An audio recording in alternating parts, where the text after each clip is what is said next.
Hello, and thank you so much for joining me on this video. My name is Ruth Masterson. I'm the Executive Director with Meals on Wheels of Takoma Park and Silver Spring. We're creating this video today to talk about the new procedures that we're implementing for COVID-19 protection for our volunteers and for our clients. The date today is March 23rd, 2020. I've been sending out emails the last couple of weeks updating our procedures. So this is state of the art at this moment. There may be updates in the future. Overall, we need to remember that Meals on Wheels is an essential service. We are feeding people who would otherwise be forced out into the community, and these are very vulnerable people. We don't want them out and about, both to protect themselves and also because that's more people who are not able to shelter in place as much. Most of our clients are truly homebound and really have not been out, so let's keep them that way and let's keep them fed. We can do this as a service with joy and with friendship, but we have to first and foremost do it while also protecting ourselves and our clients. Otherwise, it doesn't serve anyone. So let's do this, and let's do it with joy, and let's do it in a way that's smart, knowing everything that we know to date. Some of our volunteers have already had to cancel because they are immunocompromised. That leaves gaps. The existing volunteers may also be asking if they should continue, given just how scary it is out there. I'm trying to keep my notes up to the side. There we go. So when you come in, or if you should come in, or if you should cancel, I don't know the best answer for each person, but I want to suggest a way of thinking about it. So first of all, are you sick? Have you been exposed to someone who's sick?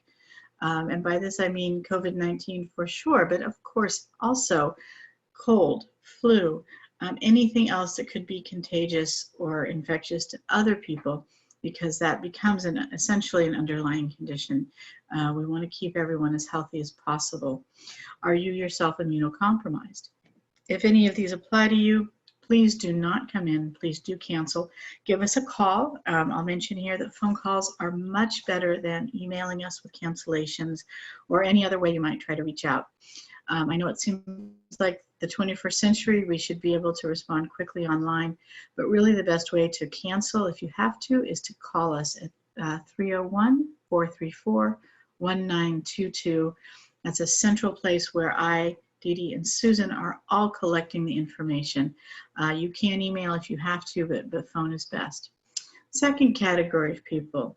You feel pretty well, you're not sick, you've not been exposed, you're not immunocompromised, but you're feeling fearful.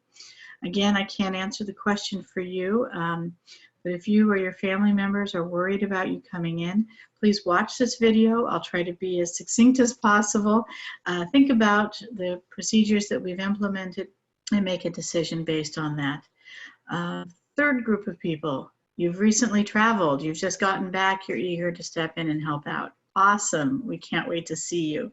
We do need some help, but please stay home, shelter in place, be safe for 2 weeks, 14 days, and then when assuming you're still feeling well, and may everyone be, then yes, you're welcome back.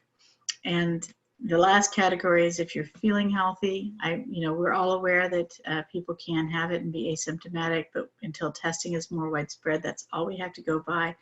And we are taking a lot of precautions to keep everyone safe. So if you're feeling healthy, you have not been exposed to someone not immunocompromised, you're reassured by our procedures, and you've not been on an airplane or out of the area in the last couple of weeks, please do join us. We welcome you. We are determined to keep our volunteers and clients safe. I do not want us to be on the evening news. I do not want anyone to suffer more. That is not why we are continuing our operations. So we are determined to take whatever procedures we possibly can, understanding the virus to the degree that we do and how it behaves and how it's vulnerable. We want to keep us all safe. And we also need to remember that Meals on Wheels has an important mission to providing delicious, healthy meals to our homebound neighbors, especially in this crisis. This next section is going to be directed towards the deliverers, whether you're a driver or a runner or a hopper or whatever component of that delivery team you are. But we need all of our kitchen assistants to be aware of this as well. So first of all, in the kitchen, hot packs for the clipboards at least once a day and more often when we can. So you can rest assured that those coolers are being sanitized before and after you use them and carry them around. We're hitting doorknobs. We have disinfectant wipes. We're using bleach. Things should be pretty well sanitized. You can bring your own sanitizer, and we encourage you to do that to use in the car in between deliveries. And you can also wear masks. We are working on, and gloves as well. So we encourage you to bring disposable gloves if you have any, and throw them away at the end of the route. This is just an extra layer of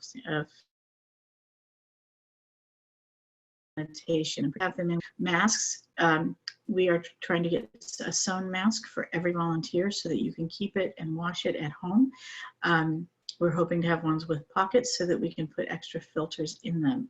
I have researched the type of filters we need for N95 quality masks, and I will be having those available to put into any pockets or spaces that you might have in masks. Now these masks, the sewn masks, do not seal as well as an N95 hospital quality mask. So we acknowledge that, but we can replicate the filtration itself. So we're going to be having those ready as soon as we can. I will be sewing some this afternoon. And we've also ordered some from a woman who's sewing them and selling them. If you're a seamstress or a seamster, please let us know. We'd love to have some help sewing these masks. I want every volunteer to have their own sewn mask. The door will be open when you arrive, so you don't have to even touch that sanitized doorknob. You should be able to walk in. Walk straight in, walk around the Nuncia's cooking area, and head straight to the sink. Wash your hands upon arrival. If your hot pack is not yet ready, then let the kitchen assistants know the make, model, color of your car. And then if you need a map or instructions beyond what's on the route sheet, let us know at the front desk as you walk through the office and into the fellowship hall. Then you're going to count the cold meals as usual. We will have the coolers in the usual place with the route sheets on top of them if it's not raining. Carry that cooler outside onto the lawn. Make sure you have a good 6 feet of distance from everyone else and count your cold bags. If it's raining, or if you just want to count inside, we are going to have tables set up. This is what it looks like, so people can count the bags in their coolers with a good amount of distance between each person, so we're not close to anyone else.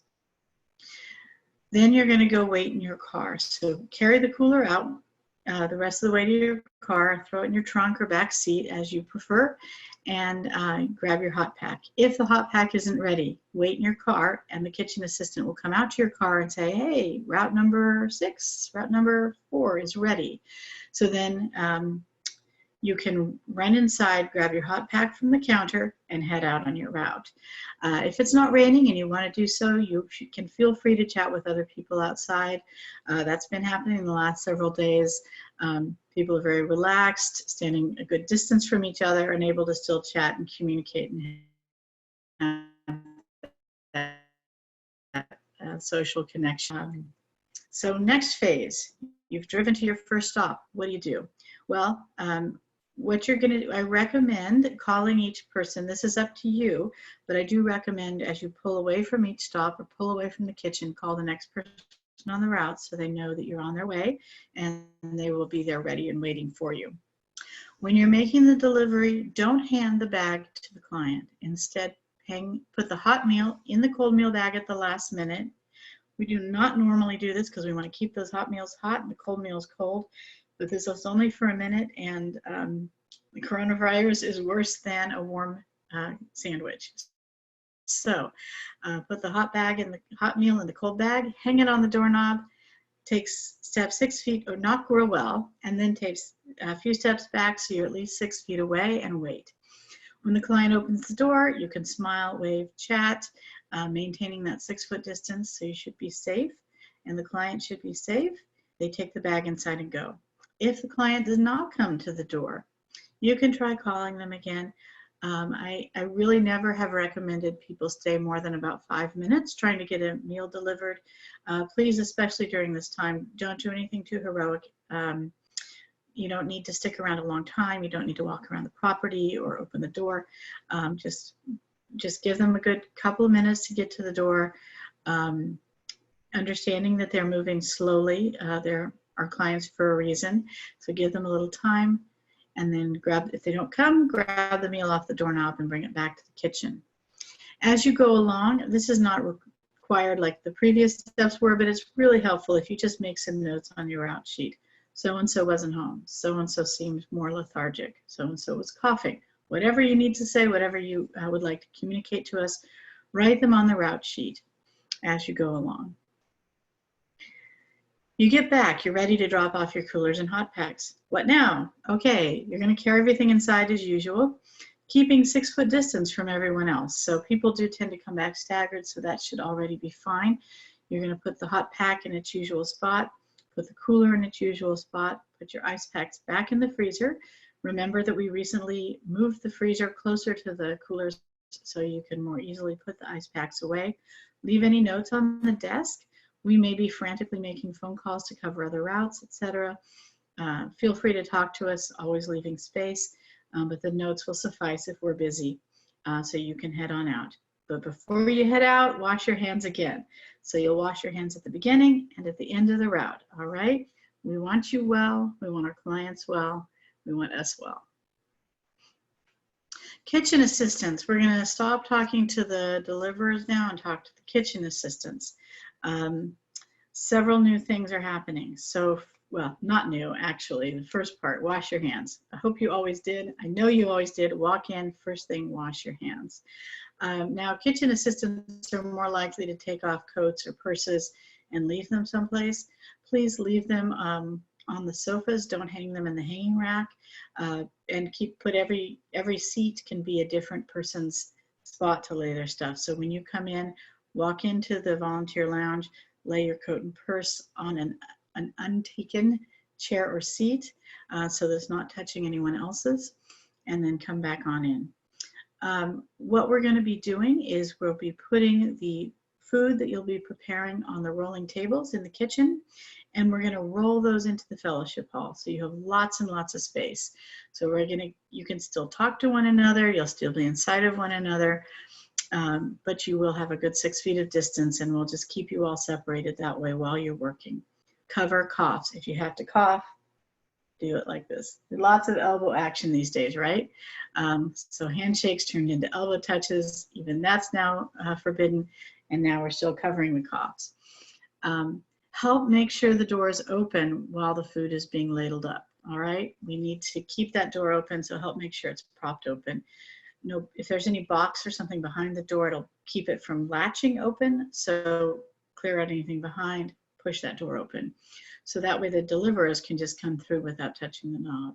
Be ready to help the deliverers. So you heard before about writing down the car information on the dry erase boards above the route sheets. Be sure you check those. Let me just silence the phone so you don't get more text messages during this. And then last, create space. Just always be thinking, can I step a little farther apart to protect everyone? We want to stop the spread. We don't want you to get it. We don't want us to get it. We don't want to give it to each other. So always having 6 feet of space. Be patient with one another and friendly and loving and compassionate. And if someone's ahead of you or blocking a spot, say, excuse me, I need to slip through. Don't just barge through, all right? We need to keep that space. In conclusion, thank you. You're amazing. I am so blown away by the number of people who are calling in out of the blue and saying that they're ready to help and volunteer and support and serve our clients. thank you to the people who've been volunteering, some for years and years and years, but who I know are already ill. We have a number of volunteers with cancer, with other conditions that have caused their immune systems to be compromised. Thank you for stepping down. We want you safe and well, and we all need to take care of ourselves. If you're fearful but everything else looks good, please consider helping us out, but only if you feel all right about it. And again, always if you have a suggestion to help us protect everyone better while still supporting our clients and keeping our service running, let us know. We're going to do everything we can. All right, so again, we can do this. We can do it together as a service with joy and friendship while still protecting ourselves and our clients. All right, love you all. Thank you. Bye-bye.